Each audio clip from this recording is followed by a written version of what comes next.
রাতের বেলা আয়না দেখলে কি গুনাহ হয়? অনেক মুরব্বী রাতে আয়না দেখতে নিষেধ করেন। রাতের বেলায় আয়না দেখতে কোনো বাধা বা নিষেধ কোরআন হাদিসে কোথাও নেই। তবে আমাদের দেশে অনেক মুরব্বীরা রাতের বেলায় আয়না দেখতে নিষেধ করেন। এ জাতীয় অনেক নিষেধাজ্ঞা মুরব্বীরা করেন। এগুলো বেশিরভাগই হয় কুসংস্কারাচ্ছন্ন বিশ্বাস থেকে, অথবা অধীনস্থদের বা ছোটদেরকে তুলনামূলকভাবে কোনো ক্ষতির আশঙ্কা থেকে বাঁচাবার জন্য এ ধরনের কথা তারা বলে থাকেন।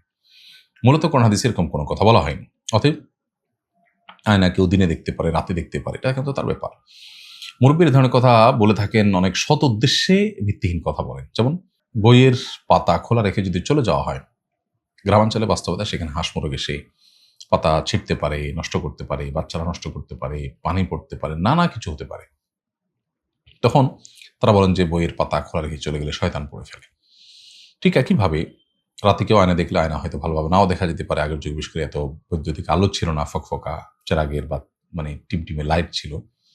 এই জন্য দিনের বেলা হয়তো দেখতে তারা উদ্বুদ্ধ করতেন যে রাতের বেলাতে দেখাটা ভালোভাবে হবে না। তো এই জাতীয় নানান সৎ উদ্দেশ্যে হাদিসের নামে, নবীজির নামে মিথ্যা কথা অনেকেই হয়তো বলেছেন, আল্লাহ তাদেরকে মাফ করুক, সেটা অবশ্যই অন্যায়। তো এর কোনো ভিত্তি আসলে নেই যে রাতের বেলা আয়না দেখলে কোনো হবে। দিনে রাতে যেকোনো সময় আপনি আয়না দেখতে পারেন।